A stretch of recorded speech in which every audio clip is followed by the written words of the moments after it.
लोगों को वेट अपना कम करने का होता है। चलें, अच्छी बात भी है, लेकिन इसमें मोस्टली हमने देखा है कि लोग ज़्यादा प्रोटीन इंटेक कर लेते हैं और कार्बोहाइड्रेट्स बिल्कुल माइनस कर देते हैं। जीरो हो जाता ये है। कितना नुकसानदेह है या आया नहीं, नुकसान नहीं है इसका?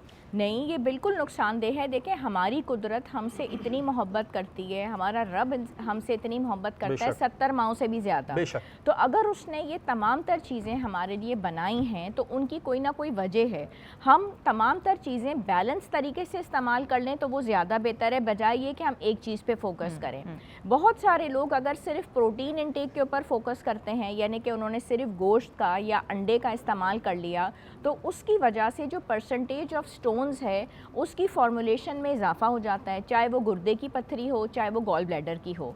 और उसी की वजह से ये हो जाता है कि आप बाकी तमाम तर इंग्रेडिएंट्स जो हैं उनको जब कम करते हैं तो कब्ज़ की जो शिद्दत है उसमें इजाफा हो जाता है।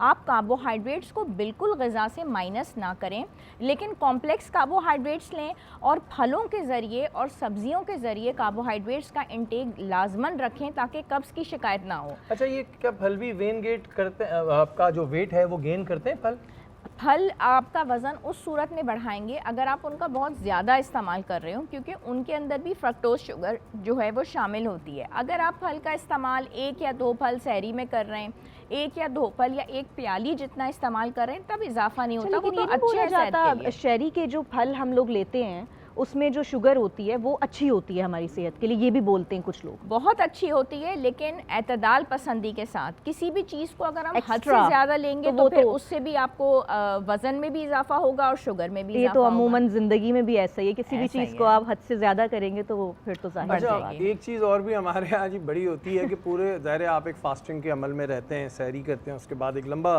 पीरियड आता है, लेकिन जैसे ही इफ्तार का टाइम आता है तो आप इतना कुछ खा लेते हैं जैसे ये आखिरी टाइम है। ये कितना नुकसानदेह होता है?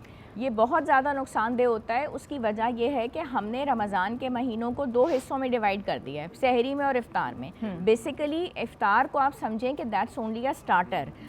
रमज़ान का महीना सहरी, इफ्तार और डिनर में डिवाइडेड होना चाहिए। सहरी की आपने, इफ्तार में आपको एक इजाज़त मिली है अपने रब की तरफ से कि जी आपने रोज़ा खोल लिया, उसमें आपने पानी लिया, नींबू पानी लिया, खजूर लिया, थोड़ा सा फल लिया, दही से बनी हुई चीज़ ली। तलन मना नहीं है, लेकिन कोई एक आइटम आप डेली बेसिस पे ले लें। उसके बाद बहुत थोड़ा सा टाइम होता है, आपने उठ के नमाज अदा की एंड दैट्स इट। और उसके बाद आप वॉक करें, तरावी करें, फिर आप डायरेक्टली डिनर पे जाएं जिसमें आपकी चपाती है, फुल्का है, दाल सब्ज़ी, जो रूटीन की चीज़ें होती हैं आपके रोज़ाना, वो आप इस्तेमाल करें। एंड दैट इज़ इम्पॉर्टेंट, बजाय ये कि आपने ढेरों ढेर इफ्तार पे इस्तेमाल कर लिया, उससे वज़न की ज़्यादा। डिनर के फ़ौरन बाद सोना और बेड पे बैठ के डिनर करना, ये कैसा है? ये बहुत ज़्यादा ख़तरनाक है। इससे आपके मैदे पे बहुत ज़्यादा वज़न पड़ता है और उसके अलावा वज़न की ज़्यादती भी बहुत होती है। आपका पूरा जो डाइजेस्टिव सिस्टम है उसको ज़रूरत है कि वो अपना काम करे।